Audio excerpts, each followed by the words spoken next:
Hey, everybody. I hope you're doing well. Welcome to the How to Launch a Mini Podcast webinar.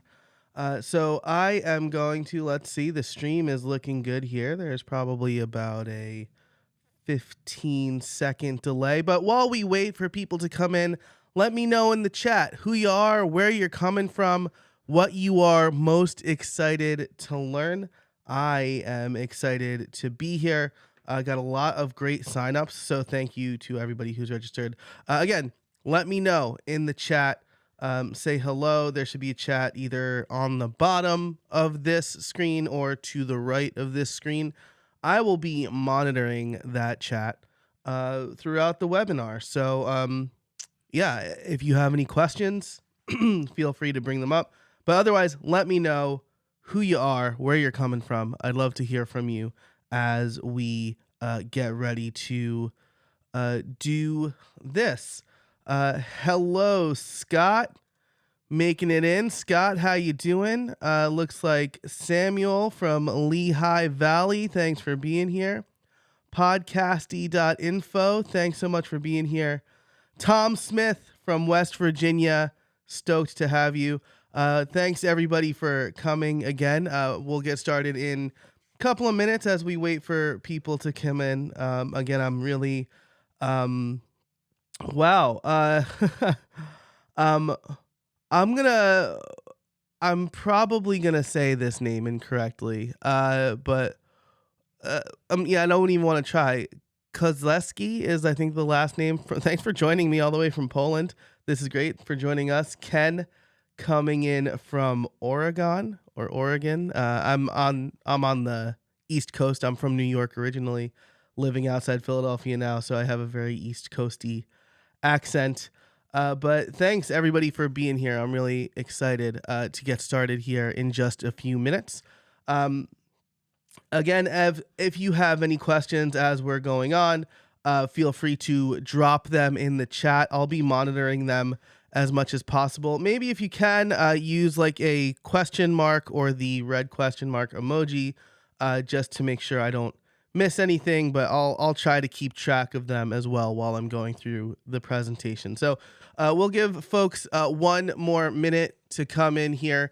And while we wait, let me know, do you already have a podcast or are you thinking about launching a podcast? And if you do already have one, let me know. What's it called? Give a few shout outs here in the chat while we wait for people to come in. All right, and while we do that, I will get my slides ready, make sure everybody can see everything okay. And then I'll put my head down here. So let me know if you could see these slides. Tom says he is thinking about launching. Something I just learned here, that I can't bring up comments while I'm sharing the presentation. So keep that in mind. Ken is thinking about launching, doesn't have one yet. Samuel has Heritage Guru. That sounds really cool. Let's see. Alpenglow Movement Specialist coming from Colorado Springs. Thanks for being here. Thinking about starting one. Sarah from the UK. Thanks for being here. I'm glad you could make it. I learned today, basically, that the UK had a time change. I think it was on the 30th. The United States doesn't change their time until Sunday, so we have a week of weird time changes. Podcasty.info has a podcast, The Science of the 21st Century, I think is what that is. Tim is living in Saskatoon. Tim is just thinking about it. Awesome. All right, well, let's get started. We've got a great group here. I'm so psyched. Once again, if you have any questions, feel free to drop them in the chat. But and another one, podcasting in Poland. Super cool. Very cool. All right. Let's get started here. I'm going to hide my head for the moment while I tell you about The Empire Strikes Back. Sarah got one more comment in here. No podcast yet. Thinking about doing it in as frictionless a way as possible. That's why I'm having this webinar. That's why I've been talking about mini podcasting. But that's not where I want to start. I want to start with The Empire Strikes Back. There is an iconic scene in The Empire Strikes Back where Luke is on Dagobah training with Yoda, and his X-Wing sinks into the unforgiving swamps of Dagobah, and he tries to lift the X-Wing out of the swamp using just the Force. He's like maybe days into his training at this point, and he says that he can't, that it's impossible. He said he'll try, but he can't. It's impossible. Yoda says the now famous "do or do not, there is no try," and lifts the X-Wing out of the swamp. And when Luke says, "I don't believe it," Yoda says, "That's why you fail." Fast forward many years to the rise of Skywalker, and Luke is now lifting his X-Wing out of the seas of Octo. And he's doing it as a Force ghost. So, like, the implication here, just quick for my Star Wars nerds and my non-Star Wars nerds, the implication here is that Luke has become so powerful in the Force, right, that he can affect the real world even as a Force ghost. And that's exactly what he's doing in this scene for Rey. Rey's like, "I'm stuck on Octo. I can't help the rebellion." And Luke is like, "Yeah, okay, I don't believe that. Here, I'm going to raise the X-Wing out of the swamp." So this shows, right, that in the intervening time, Luke has become so powerful in the Force that not only can he lift the X-Wing out of the waters, but he can do it without living on this celestial plane or living on this being alive.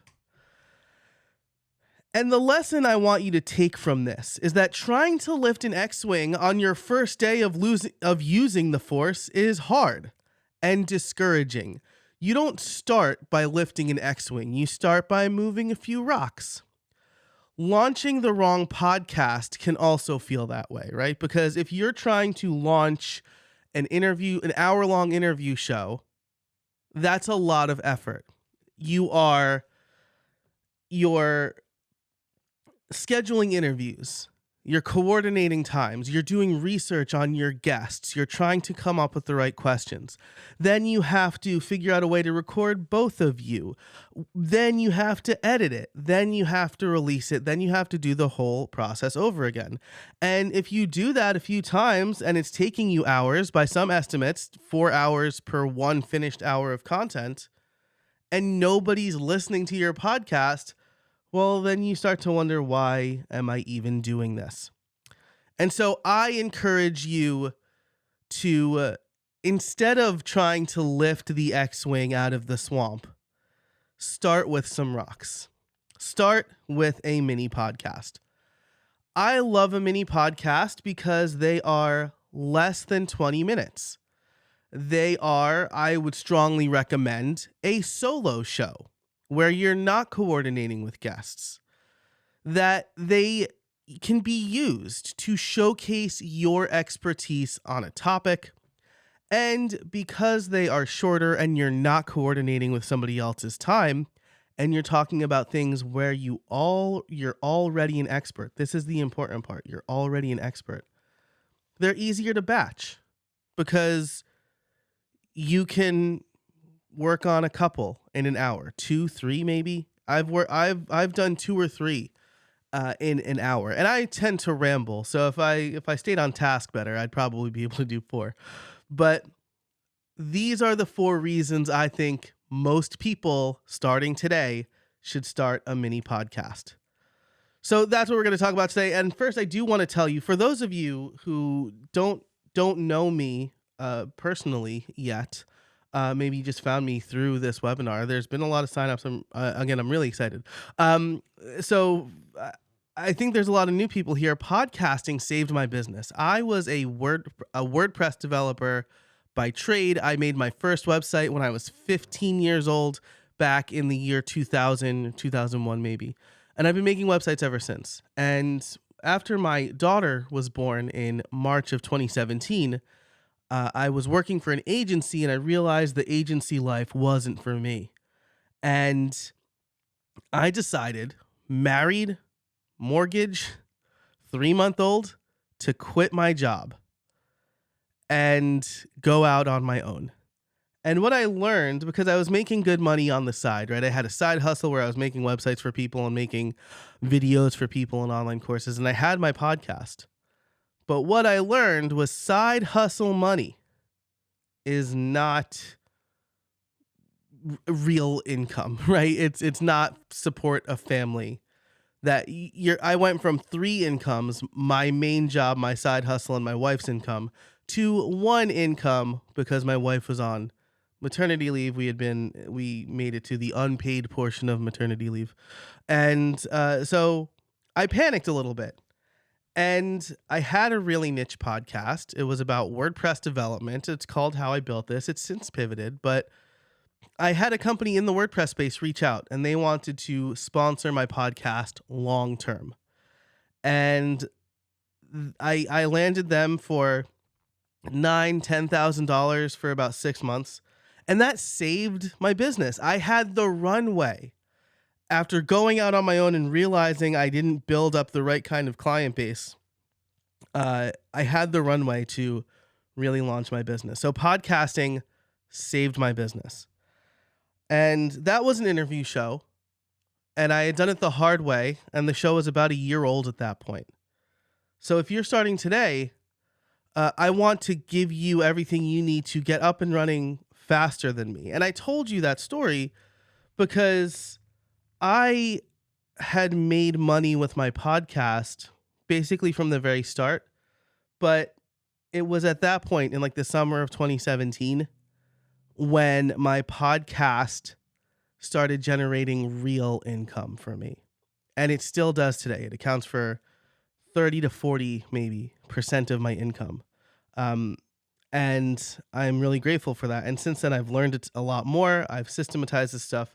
And the podcast landscape in 2016 was different from the way it is now. And that's why I think a mini podcast is the best. And so that's what I want to show you how to do in this webinar. So the goals of this webinar, we're going to define the mission statement, and I'm going to tell you how you can define your mission statement for your podcast. I'm going to give you the best way to publish, and I'm going to give you a blueprint for launching a mini podcast where you could do it as frictionless, as Sarah said, as frictionless as possible. So here's the quick outline. What is a mission statement and what is your mission statement? How do you record and edit your podcast? Because editing really is the most time-consuming thing. Again, I was lucky enough early on to make some money with my podcast, and I immediately put that money towards editing because I hated editing. Where you're going to publish, your call to action, which is super important, couple of tips for promoting, how to make money, the quick overview, and then we'll get into a Q&A and a special offer for you for being here with me today. So first, let's talk about your mission statement. Again, as a quick reminder, if you do have any questions, go ahead and drop them in the chat. I will address them as quickly as I can when it makes sense. All right. So I believe, first of all, I guess let me actually start here. How many of you have listened to a podcast that has seemed directionless? It just seemed like a bunch of dudes talking or a bunch of people talking. Let me know in the chat. Drop like an emoji, like a sleepy emoji, or raise your hand if you've come across podcasts that just kind of seemed that way. Because I'll tell you, my first podcast ever, my friends and I launched it in 2012. It was called TIL Podcast, and it was supposed to replicate the barroom talks, right? And we didn't do any research, and it was terrible. Sarah says definitely, defo. Yeah, so those are not great podcasts. Those are not going to help you make money. They're not going to help you grow your audience either. Having a mission statement where you serve a clear audience, that's the thing that's going to set you apart. Samuel saying yes. Ken's raising his hand, right? These are, this is where most people started podcasting. Let's just get on a mic and talk about stuff. And maybe that worked in 2011, 2010, maybe 2014. 2014 is really where things changed, right? Because we had Serial and we had Lore, and people realized that podcasts could be more than just like, again, dudes talking about Apple. So today, if you're starting a podcast, you want to have a niche podcast, right? And you want to define your mission statement. Here's how I define my mission statement, or here's how I help people define their mission statement. My podcast helps audience solve problem by and then stating the goal of each episode. So I have two podcasts. One is How I Built It. The mission of that, the tagline is free coaching calls from successful creators. So my mission statement for How I Built It is my podcast helps creators solve the problem of making money with their content by giving them a free coaching call from a successful creator every week. My other podcast is called Make Money Podcasting. Mission's pretty much in the name there, but again, my podcast helps podcasters solve the problem of making money by telling them one actionable tip every week to grow or monetize their show. And that's my mini podcast. That's my solo podcast. So that's my mission statement. Your mission statement is important because it helps you answer these three questions. Who are my listeners? What problems do they have? And how can I help them solve those problems or that problem? This gives your show a direction so that every time you think of an episode, you know who you're serving and what you're doing. And this helps you establish your own authority in the space. Like I said, mini podcasting helps you establish your own expertise, but it also helps you align with a specific audience or demographic. And that is going to be great for if you want to have sponsors. Because again, a directionless show that doesn't have much of an audience is not the best way, is not the way brands want to reach an audience. But even if it's a small show with a niche audience, if it's the niche audience they're going after, they'll happily sponsor your podcast. That's how I've landed the vast majority of my sponsors. Because back in 2017, this brand reached out to me. They want to reach WordPress developers. And they knew that I was a trusted voice among WordPress developers. Today, I'm increasingly becoming a trusted voice among creators and podcasters, and my sponsors are reflecting that. So the mission statement is not just to help you stay consistent, understand your episodes. It's to help you align your show with an eventual way you'll make money. And we'll talk about that later on too. So once you have your mission statement, I want you, and if you're thinking, right, if you're already thinking about a mission statement, let me know in the chat, right? Let me know what you're thinking about. Who's your audience? How do you solve their problem? What's the problem you're solving? Let me know in the chat what you're thinking about for that. Whoops, there we go. But once you have your mission statement, now it's time to create your content. And again, your mission statement is going to help you drive this. I recommend that when you are starting a podcast, you make a list of 25 to 30 things. Maybe not quite that many. But you'll find that once you get going, you can come up with a list pretty quickly. But let's say 20 topics that you can talk about. 20 topics for most people is like 5 months of content if it's a weekly podcast. So if you're coming up with 20 topics, you've got 5 months of content there if it's a weekly podcast. And again, the goal here, right, with your mini podcast, we'll talk about this, but you want this to be an area of your expertise.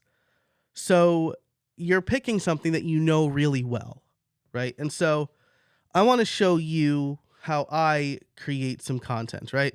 Um, One of the reasons I recommend that you are an expert in whatever you're going to talk about, that you're helping people solve a specific problem, is because if you are trying to create content quickly, you should be talking about things you know extremely well. And so here on the screen, what you see is a real outline for a recent episode of Make Money Podcasting. I wrote this in my personal favorite app, Craft, and it's why you should use Descript for your mini podcast. We'll get the TLDR later. But I made a quick outline, and that's it. I didn't script it. I didn't create this long list of talking points to make sure I said everything, because I'm using Descript for my mini podcast. And so I can speak to this topic really well. And so as you think about creating content, this is I think key for a mini podcast. You're showing your expertise, which means that you should pick a topic where you can talk for 15, 20 minutes. It goes by fast, by the way. We're already 20 minutes into this. It goes by fast. So if you're wondering, like, how am I going to talk for 15 minutes? It goes by fast. You want to be able to talk about something you know really well.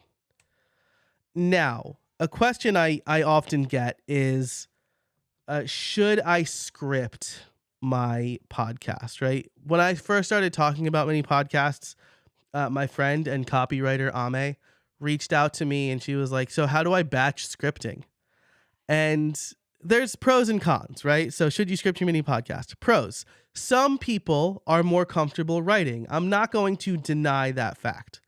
Some people are more comfortable writing, and so you want to write out all of your thoughts because as you're talking, you might forget some things, or this is not your most comfortable medium talking. I'm very comfortable talking, if you couldn't tell by now. It'll make sure you say everything you need to say, right? This was something when I first started, I had pretty detailed outlines because I wanted to, I want to make sure I get that. I want to make sure I get that. And when I was talking on stage too, like when I would do speaking events, I had really verbose outlines.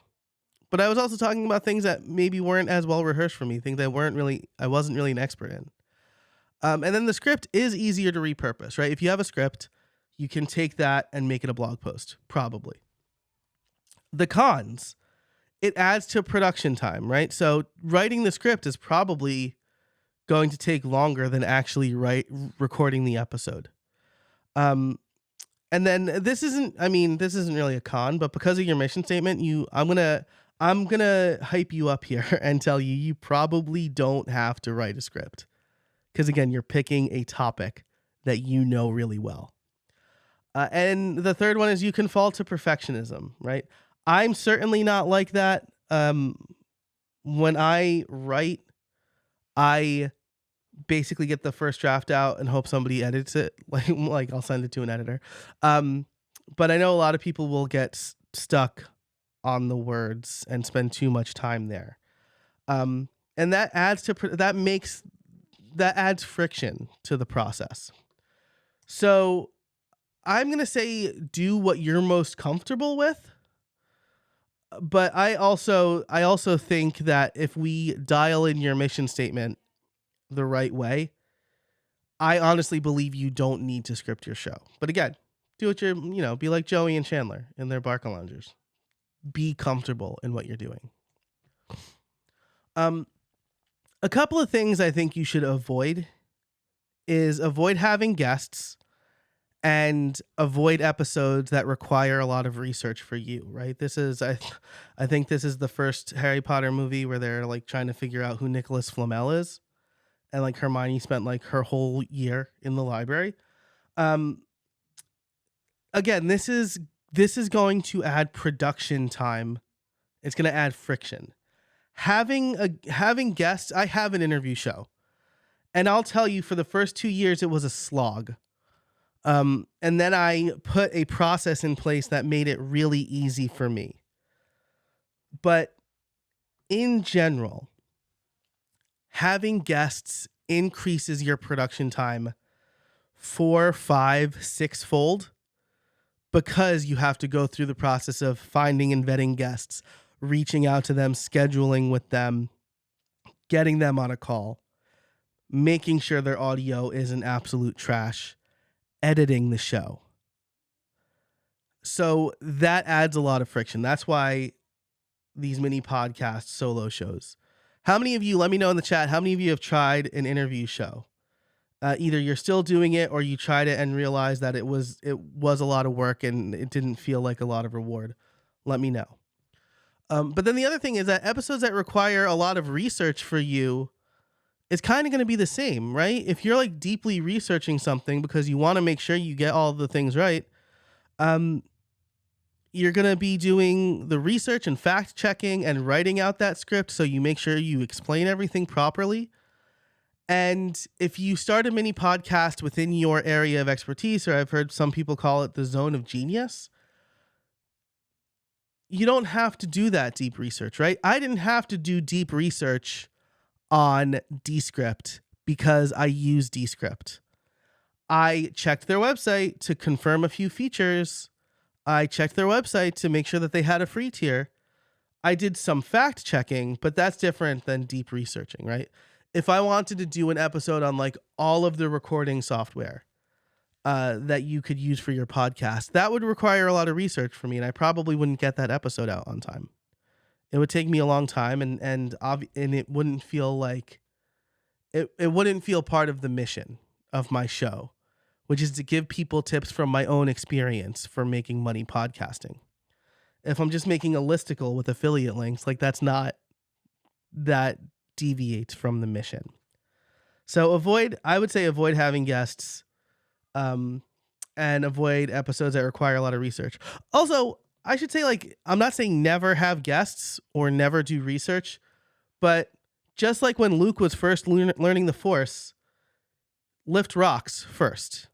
When you become a more experienced podcaster and you know you're more comfortable in what you're doing and your process, and you have your process down, then start to lift the X-Wing. Speaking of recording, I've referenced it a few times here. I strongly recommend Descript. There'll be a link on the next slide, and all of the resources, as well as a special offer, will be over at podcastliftoff.com/mini. So there'll be links to everything. Some of those links are affiliate links, full disclosure, but I recommend Descript. You can see here that this is a screenshot from the outline that I showed you earlier. I love Descript for a couple of reasons. First, there is a generous free plan.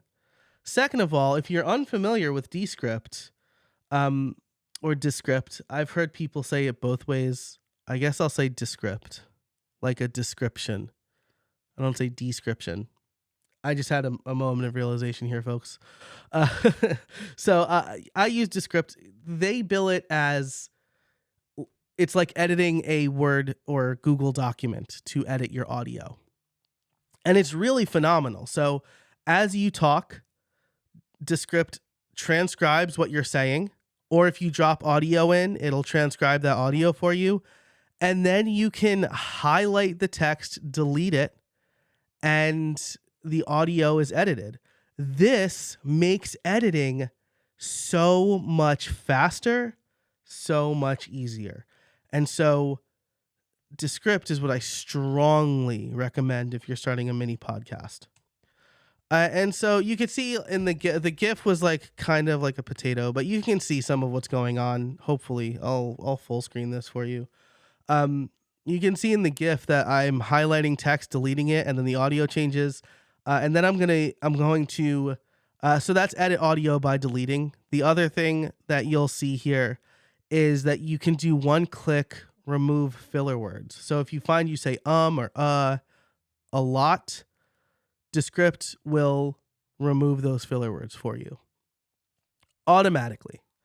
I don't usually remove filler words. I think I sound unnatural when I remove filler words, unless I say like 4 times in a row. But let me know in the chat if you've listened back to your own audio, and and like just like couldn't stand the sound of it because you said or a lot. Let me know in the chat.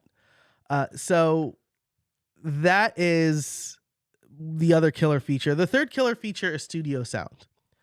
I have a setup here that's really dialed in. I have my Rodecaster Pro 2. I've got my Shure SM7B microphone. So Samuel saying he's the king of ums.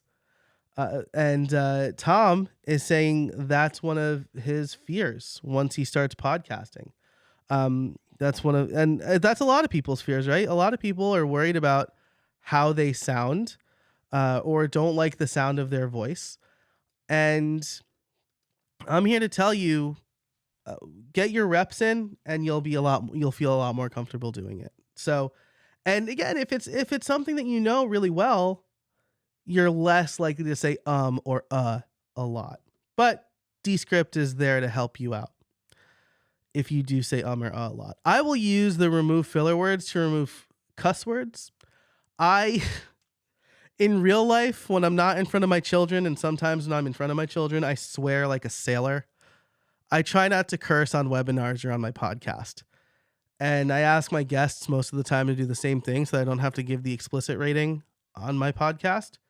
So I'll use Descript to remove swear words if one sneaks in there from time to time. But the third killer feature in Descript is studio sound. So if you're using your AirPods or the built-in microphone or a cheaper mic to start out and like there's echo, right? You're not in the perfect room. Check out studio sound. It's like magic. It'll take your audio and clean it up, remove the echo, boost your voice, and make it sound like you're using a more professional microphone. So Descript is so key in lowering the barrier for having a podcast that sounds really good and being able to edit it. And I love Descript. If there's time at the end, I can show a little bit of Descript. So we talked about outlining, maybe scripting, and using Descript to record. As you batch your content, and again, I think this is really important, to batch your content so that you don't fall behind. Because that's the other thing, right? A lot of people, 75 or 78% of podcasts fall victim to pod fade, which is just stopping, right? Not coming to an end, just stopping. Most don't make it past 7 episodes or 8 episodes.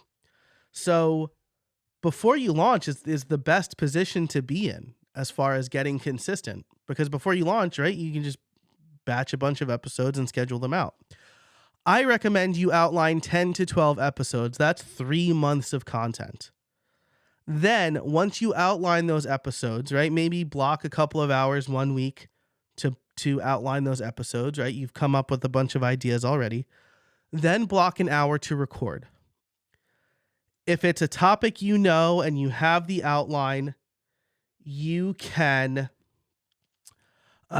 probably record 3 or 4 episodes in an hour, right? So let's say 3, which means over 2 hours, you've got 6 episodes. You have a month and a half of content. Schedule those in advance. I usually recommend scheduling 4 in advance. That way you have a whole month to get caught up or fall behind again, I guess. Sarah, your question is recognized. I will answer it shortly. Schedule 4 in advance, right? And then you can adjust based on feedback, right? So early on is a good time to experiment with different types of content and different topics. Make Money Podcasting for me, the first 4 episodes flopped, like terrible, like ones of downloads. My mom didn't even listen to it. And I took a couple of months to readjust, redefine the mission statement, batched a bunch of episodes, and now I'm getting back up. This is a new show, right? I relaunched it in like July. And I haven't done a great job of promoting it, and I'll talk about ways to promote it later. I've just kind of been putting it out there and seeing how it does organically. And I'm up to about 100 episodes or 100 downloads in the first 30 days, which I think is good. That's a good metric for me for this new show and this brand new niche. How I built it, Those episodes get about 5,000 downloads in the first 30 days. I get around 70,000 downloads total per month. As I build the catalog, I'm confident, and I get more feedback on Make Money Podcasting, I'm confident I'll get up to, well, it's a more narrow audience, but I'm confident that I will continue to see growth in that show. So outline 10 to 12 episodes, block an hour to record 3 or 4, schedule 4 in advance, adjust based on feedback, repeat. This is how you stay ahead of your podcast. And because these are episodes you know a lot about, or topics you know a lot about, the idea is that you can do this relatively quickly. The other thing I'll do, I mean, I have a whole thing, like 52 episode ideas. I'll send that in the follow-up email. It's a free PDF I'll give you. But I just did a listener feedback episode. I think it comes out this week, actually. And I just asked on Twitter, like, what are your burning podcast questions? And a bunch of people had questions, and I answered them, and then I recorded an episode on those answers. So you could always experiment as well.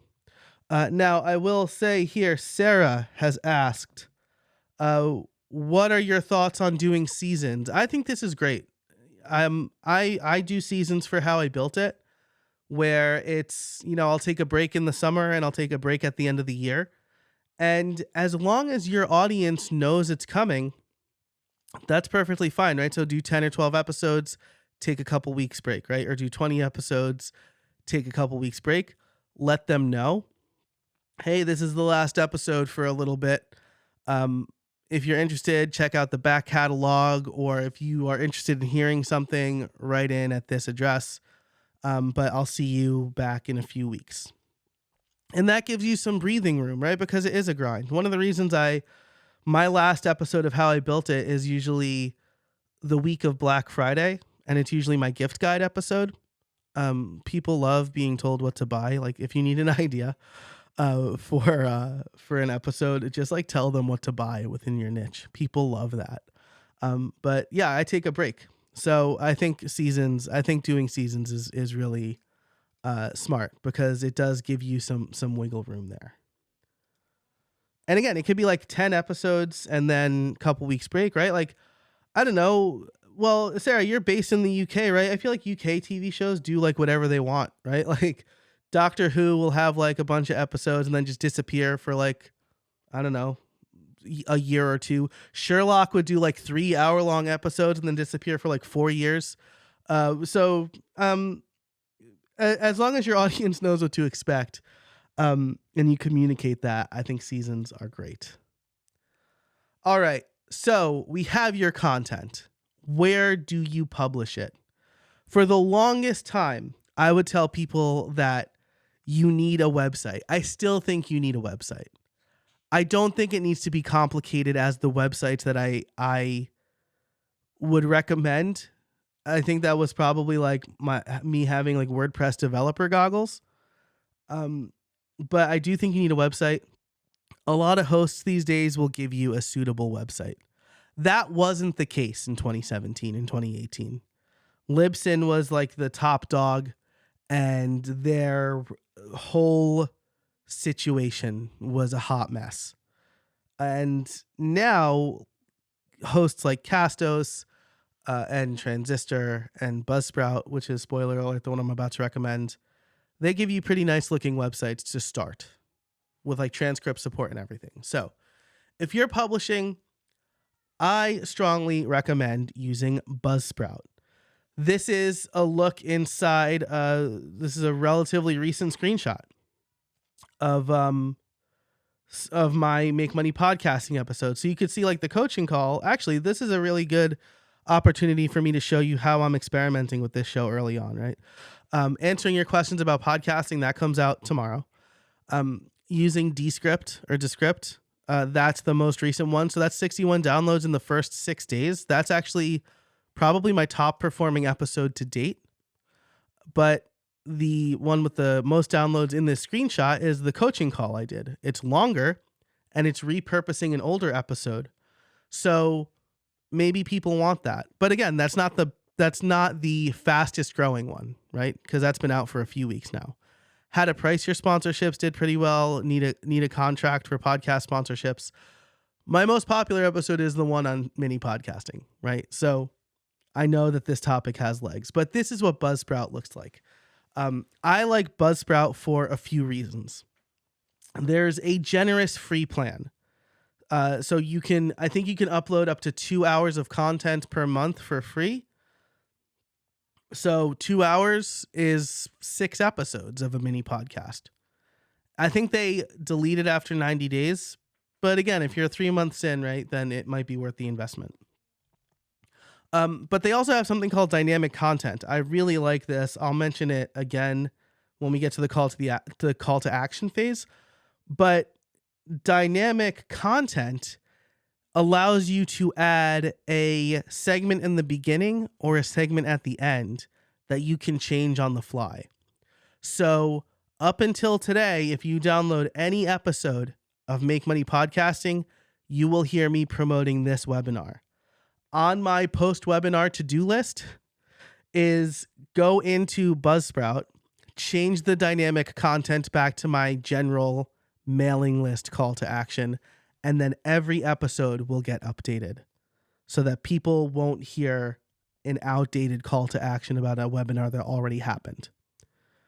So dynamic content is really the killer feature for mini podcasts, right? Because as we'll talk about, a mini podcast is for you to establish your authority. And part of that is growing your mailing list or selling your product, and having a clear call to action is really important for that. If it needs to change, Buzzsprout has your back. It also has direct integration with Descript, right? So again, creating less friction, or removing friction is the right way to say that. You record in Descript, you edit in Descript or Descript, and then you publish to your audio host in Descript. Done. Everything in one app. You record for 20 minutes, you clean it up, you schedule it, you do the next one. So, easy relative to the way I was doing things just a few years ago. The barrier for entry is a lot lower. There's a lot less friction today than there was, let's say, pre-pandemic. All right. So that was mission statement, coming up with content, publishing that content. Again, if you have any questions, leave them in the chat. Sarah says, sounds beautifully frictionless, right? So great. I love it. I'm on like a 2-week lead time now. So I'll usually do 2 episodes of my interview podcast and then 2 episodes of Make Money Podcasting, giving me that buffer. We're going on vacation next week. We're going to Disney World. My daughter's not home, so she won't hear me say that. It's a surprise for her. So I'll schedule a few extras out, right? And because of the frictionless process, I don't have to sweat about like moving other more important things aside, or moving like more deadline heavy projects, right? It's frictionless. So you want to have a good call to action. There needs to be a super clear action you want your listeners to take when they listen to your episode. Raise your hand in the chat if you've listened to a podcast where it's like, thanks for listening, rate and review us on iTunes, tell a friend about it, write in, subscribe to this show, check out the show notes, look at all of our sponsors, say hello to me if you see me on the street. Thanks. Maybe you don't even remember what the first thing I told you to do was, right? Raise your hand if you've heard a podcast, like drop an emoji in the chat. If you have heard podcasts with way too many calls to action. Here's the thing about having way too many calls to action. You have half of your listeners' attention. I like to say you have one ear, right? Your listeners are probably doing something else. They're doing chores. They're driving. They're cooking dinner. Tom's raising his hand. I've listened to podcasts while mowing the lawn. I have noise canceling headphones, so I could do that. You probably don't have the full attention of your audience. So if you're asking them to do too many things, they're going to forget and do none of them. So let's look at good versus bad podcast calls to action. A good call to action is singular, clear, and easy to complete. So join the mailing list at some easy to speak URL. That's a good call to action. Or, right, check out the show notes. Show notes is a nice one because you can have a bunch of actions in the show notes. The show notes are probably mostly already in the app they're listening to. Check out the show notes for the links that we talked about. Or join my mailing list. Link is in the show notes, right? So that's another singular call to action. If you want to hear from your listeners, maybe your one singular call to action is write in and ask questions. Or if you want people to share your podcast, maybe your one call to action is share with a friend. The URL is whatever the URL is. Again, some easy to speak URL. Each of these 4 call to actions, you should pick one. I'll tell you what my favorite is later. But again, most of the time, a bad call to action is going to be too many or how to execute is not clear. Rate and review us on iTunes. First of all, it's not called iTunes anymore. It's called Apple Podcasts. Second of all, 30% of listeners use Apple Podcasts. You're alienating 70% of your listeners. That's not a universal action. And yeah, you could say like rate and review us on Apple Podcasts or wherever you listen to podcasts. But again, that's not clear. Maybe someone's friend just said, click on the purple icon and now you can listen to my podcast. Maybe they don't know how to rate and review. But these are ands, right? So even the last one got cut off here because there's so many, right? Rate and review us on iTunes and subscribe in whatever podcast player you use. That is unclear. And check out Thing. The link is in the show notes, right? Maybe I don't know how to access the show notes.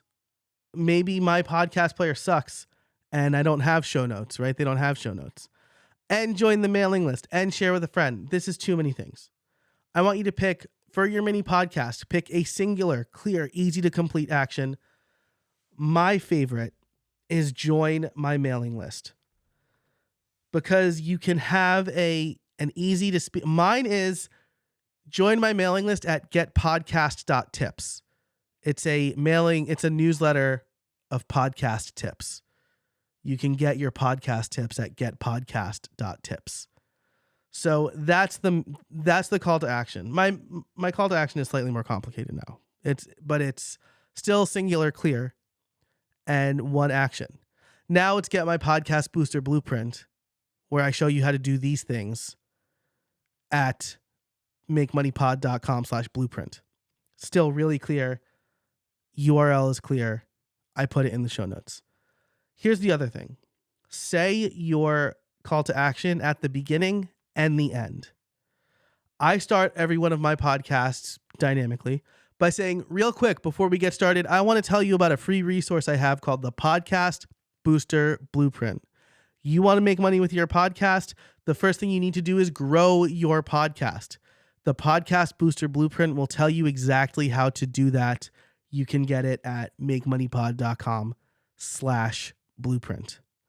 Right at the beginning, it's the first thing they hear. Because by the end, half of your audience is gone, right? I've been watching kind of people slowly leave, right? As they get either the information they want or they have to leave, like they couldn't stay for the whole thing. The same thing happens with your podcast. People are going to start a podcast. They're going to stop listening. They're going to miss the call to action at the end. Put in the beginning. So once you have your content and it's uploaded and your call to action, there are a few places where you should promote your show. And this was a mental hurdle that I had because I assumed if people were, say, subscribed to my newsletter, they probably already knew I had a podcast. But you should treat each audience as discrete, right? So you should assume your newsletter subscribers don't listen to your podcast every week. You should assume that your Twitter followers don't subscribe to your podcast. They're going to wait for the tweet, right? So when you promote, make sure to email your newsletter every time there's a new episode. Say, hey, just dropped a new episode. Ideally, your newsletter and the mission of your newsletter and the mission of your podcast are aligned, right? So it's similar audiences, so it's going to be relevant to them. Share on social media. I make a thread. I'll show you my content repurposing and promotion flywheel in a second. But I make a thread and then I link the podcast episode at the end of that thread. And then I'll do the same thing on LinkedIn, but the first comment will be a link to the episode. And repurpose that content. Make sure to make a blog post about it. Talk about it in a Twitter or Instagram story. I don't like reels. I like stories though, because you can just kind of record them really quick and then drop a link. The link feature has really elevated Instagram stories for me. So these little touches, doing all of them, turning your episode into a blog post, is a lot of work. I totally understand that. But doing a couple of these things to promote your podcast will be super helpful in growing your show and telling people you have a podcast. So here's the content promo cycle. Here's what I do. I usually start with a Twitter thread or a LinkedIn post, right? I use them both the same. I take that Twitter thread and I turn it into an outline. Once I have the outline, I record the podcast episode. And then I take that podcast episode, which was a Twitter thread, so it's mostly written, and I turn it into a blog post. And for a while, I was using a repurposing service to take a podcast episode and turn it into a blog post. I have enough of those long form pieces that now I just kind of fill out the outline a little bit and hit the main points and turn that into a blog post. So that is my process for the content promo cycle. And then usually it'll come back around and that blog post will turn into a Twitter thread again, because the average lifespan of a tweet is 21 minutes. So you could tweet something and it'll be irrelevant in 21 minutes. Don't worry about tweeting that same thing again. That's why people are retweeting threads from months ago, right? That's why people do that. Dickie Bush says that instead of trying to come up with 1,000 things, you should come up with 1,000 ways to say one thing.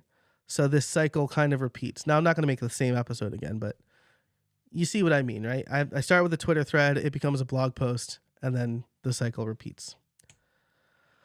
Okay, so before we get into making money, a little cliffhanger. Sarah asks, would you recommend videoing yourself too so that it could be put on YouTube? Or is that a waste of time and makeup? That's a great question. I'm obviously not wearing makeup. I'm very shiny. I could probably use I call it pancake makeup, but apparently nobody else calls it that. I think it's called foundation for real. When I was in drama club, if you can believe it, I was in drama club. We would put what was called pancake makeup on. But again, nobody ever knows what I'm talking about when I say that. In the chat, let me know if you know what I'm talking about when I say pancake makeup.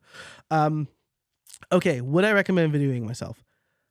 Yes, if you're comfortable with that, right? We're looking for frictionless here. Video for a lot of people adds a lot of friction. But what I'm experimenting with Make Money Podcasting right now, and we'll see this with tomorrow's episode, is I'm talking in front of the camera. So I have my outline here. I'm addressing the camera. And then I'll release the audio only.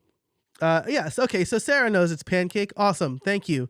I feel a little bit validated. I thought I was maybe misremembering. Sonia is saying, old enough to remember pancake makeup. I will make no comments about age here, but this was the 90s when I first entered drama club, right? I started in second grade. So 90s, early 2000s. Okay, cool. I feel totally validated now. Thank you both.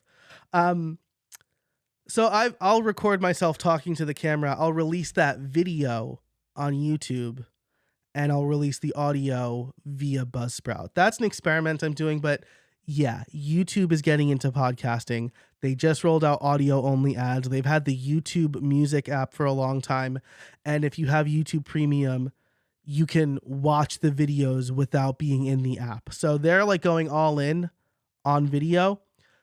I just wrote an article for the podcasthost.com that's coming out soon about how TikTok is also trying to get into podcasting. So if you can add a video component, yes, I recommend it. Then you could clip parts of it and share it to Reels and things like that. But that's not something I wanted to cover here because I do want you to start as frictionless as possible. But as you grow and get more comfortable and improve your process, yeah, I'm starting to experiment with video a lot more.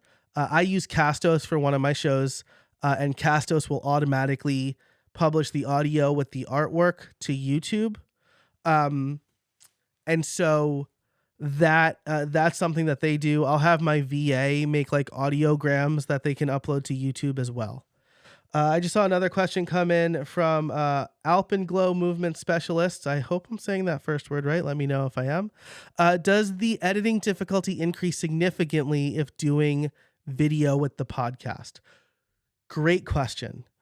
I haven't recorded video directly into Descript yet, but they are going full in on video as well. They just released storyboard mode.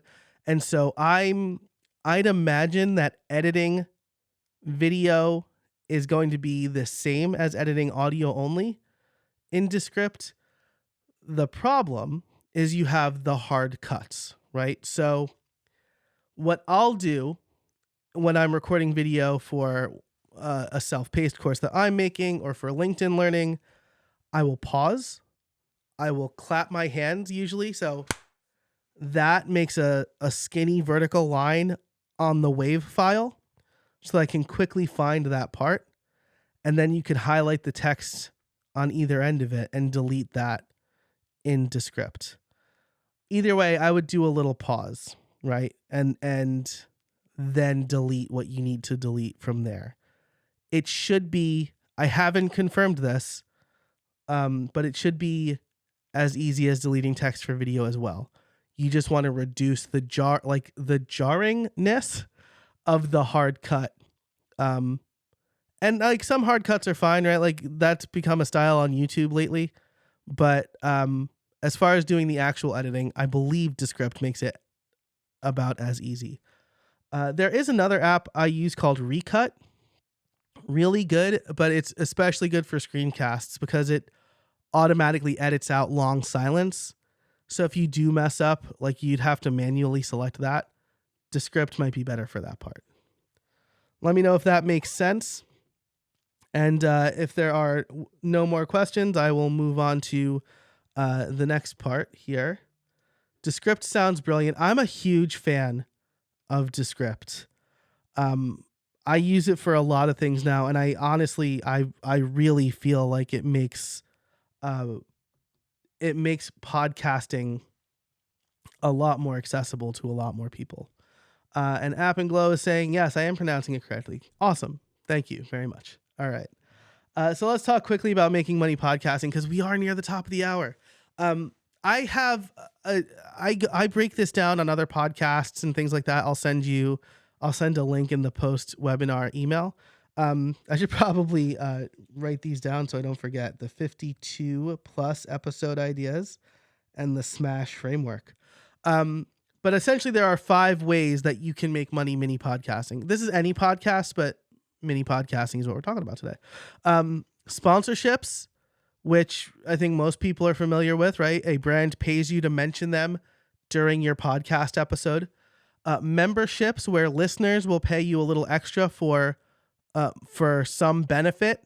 For How I Built It, I have a membership where people pay me $5 a month and they can get ad-free extended episodes of the podcast. Affiliates, which is affiliate links. You get a commission when people click your link and make a purchase. So like I mentioned that Descript, my link is an affiliate link. I get, I think like 30% of any time you make a purchase, right? So that doesn't affect the cost for the purchaser. It's essentially a commission the brand is giving you for referring somebody. And then selling and helping, right? So this is selling products or helping people through courses, coaching, and consulting.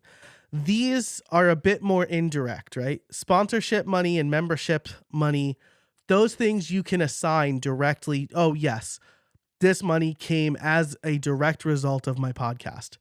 Affiliates, selling and helping especially, that's more indirect. What you do with those is you use your podcast to establish yourself as an authority, and then you promote your product. Build your list or promote your product and say like, hey, you're listening to Make Money Podcasting. If you want to accelerate that process, check out my Make Money Podcasting Bootcamp or whatever. And so you can sell directly and indirectly as a result of your podcast. The way you make money is going to depend on your mission statement. It should align with the problem your podcast solves, right? So somebody earlier mentioned that they have a podcast called Podcasting in Poland. Maybe the best way to make money there is through sponsorships, right? Maybe the Polish Tourism Guild, right? I don't know if that's what it's actually called, but there's every country has a way to increase tourism in their country. Every state has it too. Maybe you can work with the Tourism Guild or the tourism organization, and they'll sponsor your podcast. And then you could do episodes on things where they're trying to increase tourism. You can sell a membership where they get a bonus episode talking about like the best hidden secrets in Poland or whatever, right? You say podcasting in Poland. I don't know if it's about Poland. I'm just using that as an idea and running with it. So it really depends on your mission statement and the problem you're solving. With Make Money Podcasting, yeah, my way is selling and helping, right? I'm using that as a way to establish my expertise in the podcasting space so that people become a member of my podcast Liftoff playbook. With how I built it, the main way that makes money is through sponsorship, because I'm bringing in experts to talk about how to make money as a creator, how to be a more efficient creator. And so that's less about my authority, but it's about helping a specific audience with that problem, and sponsors want to reach that audience. So again, I think for mini podcasting, selling and helping is the part of the SMASH framework that most people who start a mini podcast can really leverage here, because you're building your authority, you're building a niche audience. I interviewed someone on my podcast a few months ago. Her name is Sam Munoz. Shout out to Sam. She's amazing. But she and her co-host started a podcast and were selling directly from that podcast their membership cohort thing. And their podcast audience was so aligned with what they were doing for their cohort that they didn't even need to build a mailing list. They used Buzzsprout. They changed the dynamic ads while the doors were open for their cohort, and they just told people to sign up then. And so they were able to sell directly from their podcast. I think that's so powerful, because podcasting is a way to get people to know, like, and trust you faster. If you're listening to someone every week and you're taking their advice, you're going to trust them. And you can leverage, not take advantage of, leverage that trust and help your audience even further. So that is the whole talk, the whole talk. And I could say nothing but the talk, but it was a lot more too. If you enjoyed this, let me know. I'll stay as long as there are questions. You can follow me on Twitter and most other social networks at jcasabona. And I want to ask you if there's any questions. I totally forgot about this. David S. Pumpkins just snuck into my presentation as he sneaks into those rides in the SNL skit. I do want to let you know, I wanted this slide to be first. There is a special offer for you for attending this. If you visit podcastliftoff.com/mini, you can get $50 off either level of the Podcast Liftoff playbook, either the playbook where you get access to every video I've ever made about podcasting, and launching and monetizing and growing your podcast. You can also get $50 off the extended edition. which also gives you a free 60-minute one-on-one coaching session with me, and then access to a special inbox and group calls and hot seats. As an additional bonus, I am doing a live mini podcasting bootcamp. It's going to be a 4-week program starting November 21st, where we actually walk through everything I talked about here and do it.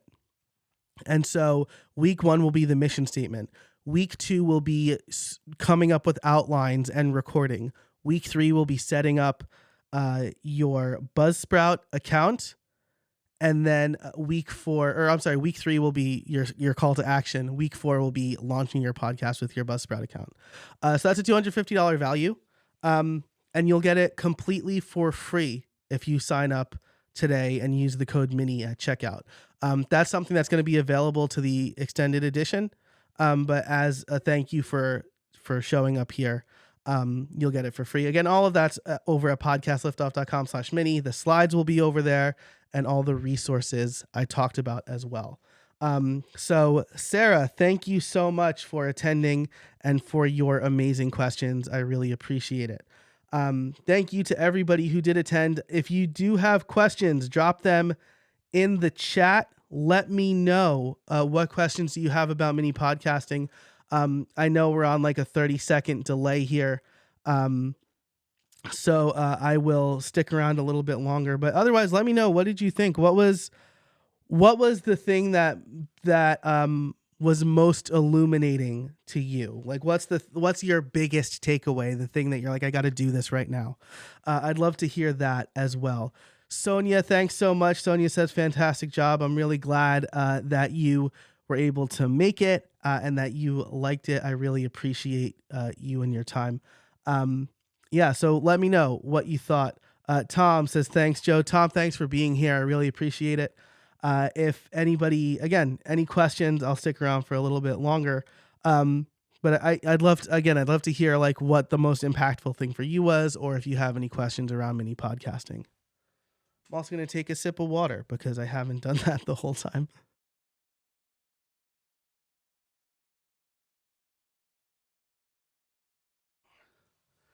Sarah, yes.